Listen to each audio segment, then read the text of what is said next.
Ok, allez, voici l'autre moteur. Donc je l'avais déjà ouvert, j'avais juste remboîté comme ça. Alors, est-ce que je vais arriver à le désemboîter maintenant? J'avais juste retapoté. Non, là ça va être chaud. Bon, c'est pas grave, on va remettre l'outil.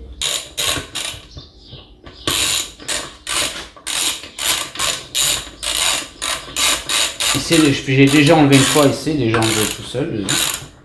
Voilà. Hop. Là, on met un petit coup ici. On le fait remonter. Voilà. Voilà.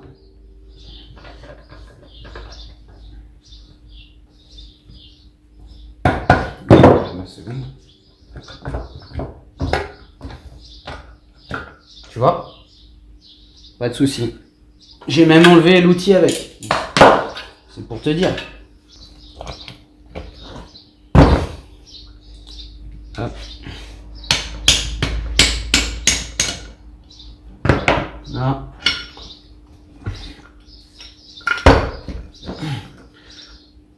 On retourne tout avec dépêche. Et là, on a la boîte complète.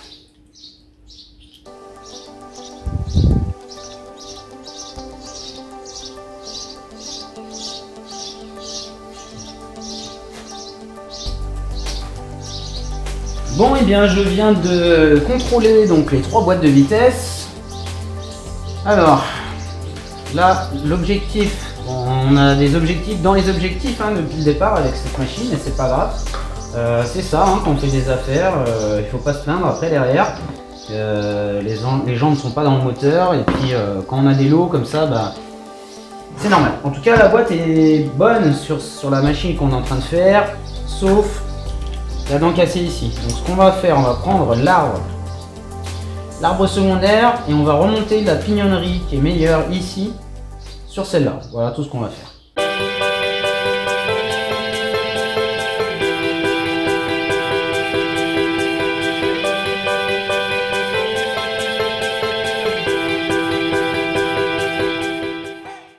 Donc va falloir déposer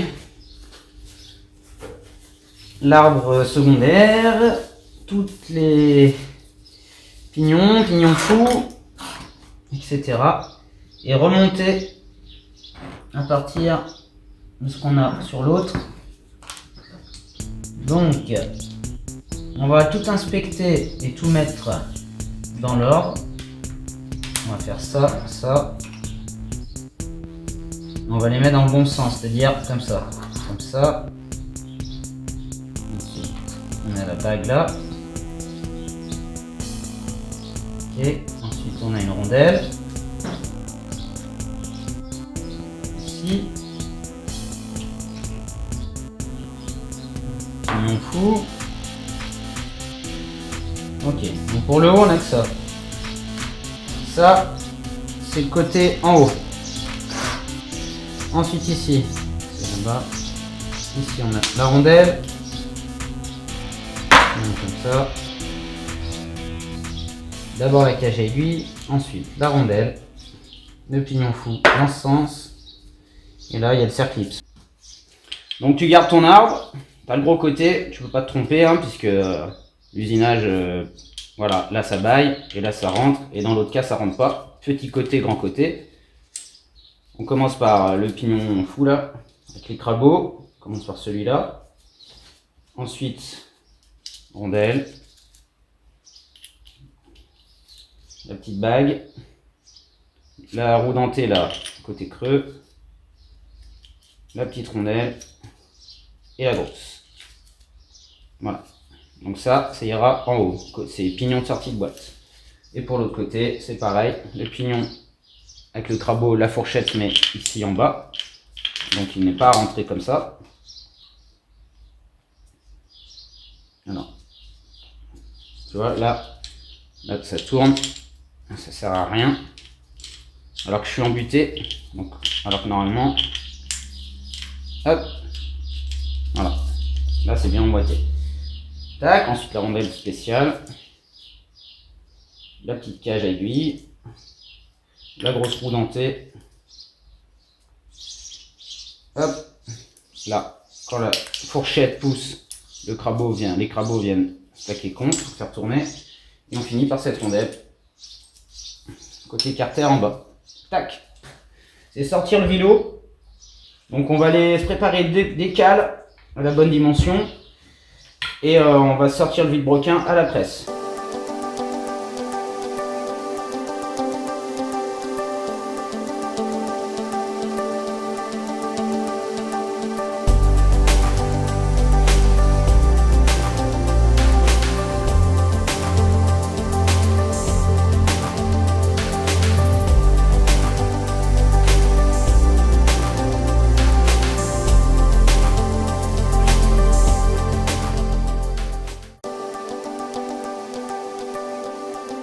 Voilà pourquoi je préfère chauffer les carters avant, c'est que en faisant comme ça, plus souvent le roulement vient avec le vilebrequin plutôt qu'il reste. Donc ensuite j'ai mis 2 cales en bois là sur la base du vilo, il ne touche pas les masses ici, et j'ai serré un tout petit peu, on n'a pas besoin, voilà, juste ça bouge pas. Et avec du bois c'est parfait. Alors là on va prendre l'extracteur de roulement, donc j'ai fait une vidéo, je ne sais pas si je l'ai encore posté, unboxing et test. Mais sinon, voilà, rien de particulier. On va procéder de la même manière que j'ai montré. Donc là, on desserre pour espacer le décolleur. Et on va venir enlever les 2 roulements pour ensuite en mettre 2 neufs. Et on les montera à la presse.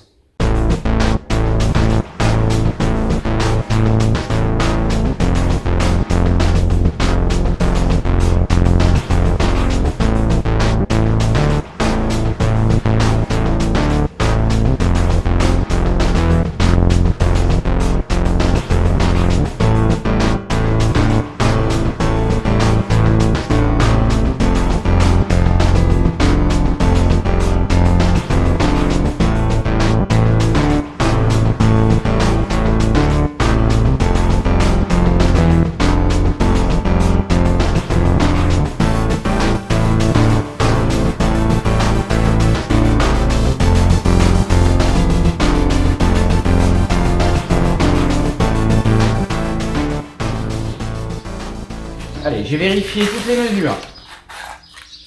Alors, on a les 2 roulements. On va les placer comme ça de chaque côté du vilo. On va prendre notre outil. Donc, tu as des coffrets disponibles pour enfoncer les roulements. Moi, là, j'ai juste parfait. Tu vois, bon tube, bien plein, bien lourd. Et une rondelle, puisqu'il faut que la force s'exerce sur tout le roulement. Sur la bague intérieure, mais sur la bague extérieure. Si on vient forcer sur la bague intérieure, on va appuyer sur les billes et on va créer un jeu. Il faut qu'on essaye de répartir l'effort, la force sur tout le roulement. Comme ça, on ne déforme pas, on n'appuie pas sur les billes et on n'accentue pas le jeu de service du roulement. Ok, là, on va bien se centrer. Très important.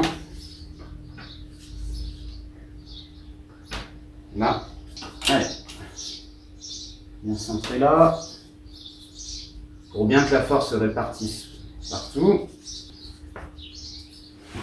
Allez, on y va gentiment.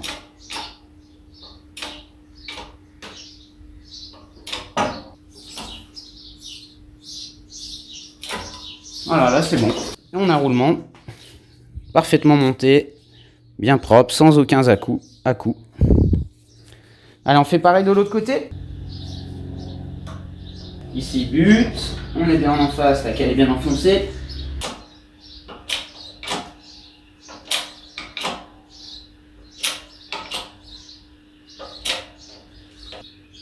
Ça y est, j'y suis, pas besoin de forcer. On enlève la cale.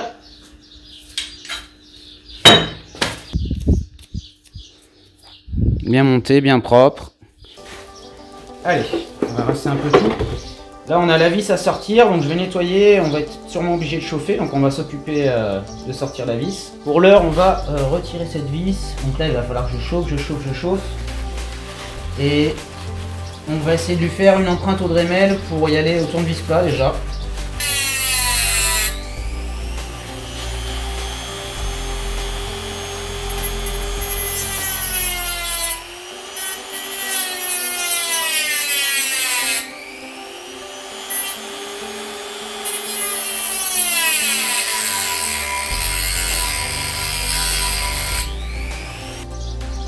Allez, au tournevis à frapper.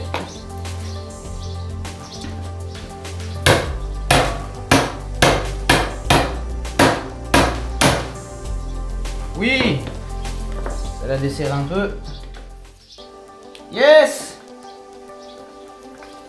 Congratulations. Et voilà. Sauvé. Wouhou! Donc maintenant, il va falloir que je regarde la visserie avant de remonter le vilebrequin. Je vais regarder la visserie, puisque là, ça c'est quoi? Ça c'est la vieille visserie, mais j'ai la visserie de l'autre carter. Voilà, qui a l'air en meilleur état.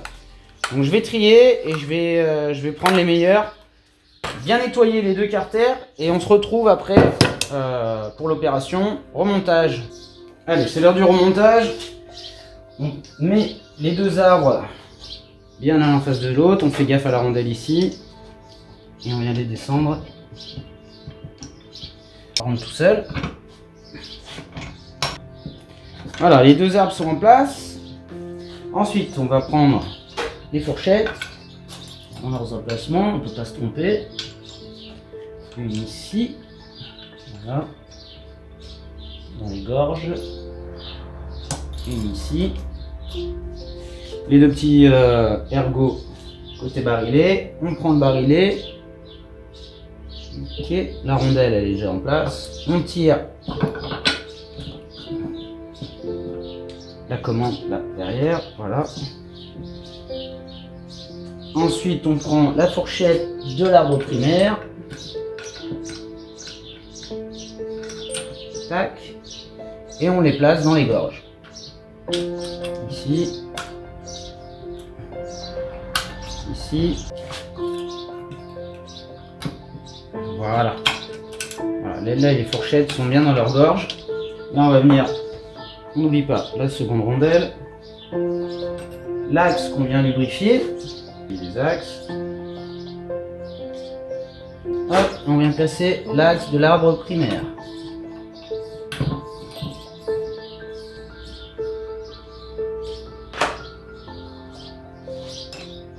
Alors on fait attention que ça saute pas.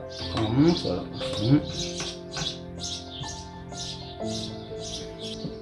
Voilà, on n'était pas enfoncé à fond. Allez, c'est bon. On change de vitesse. Tac. Bon, super. Je renettoie un petit peu les plans de joint. J'essuie un peu et on va commencer à chauffer. Ici, et on enfoncera le vilebrequin ici dans un premier temps.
Allez, c'est la fin de cet épisode. On voit que le vélo est bien lâche. Attention à la bielle. Donc là, il tourne bien. Tout est bien remonté. Nickel. Je vais devoir ranger. Pour le prochain épisode, on verra. On fera peut-être le diagnostic de la 650 Bandy S, qui a un problème de liquide de refroidissement de fuite. Peut-être un joint de culasse. On verra. Et ensuite, on s'attaquera au remontage quand on aura piston, segment, tout ça. Ou alors, je ferai péter le moteur directement comme ça. En tous les cas, on devra remonter, rhabiller les deux côtés. Voilà. Donc le moteur est tout neuf, roulement neuf. Et puis les joints ont été faits correctement. On a sauvé aussi la boîte. Et on a aussi réussi à extraire une vis cassée. Allez, je te dis à la prochaine. Ciao!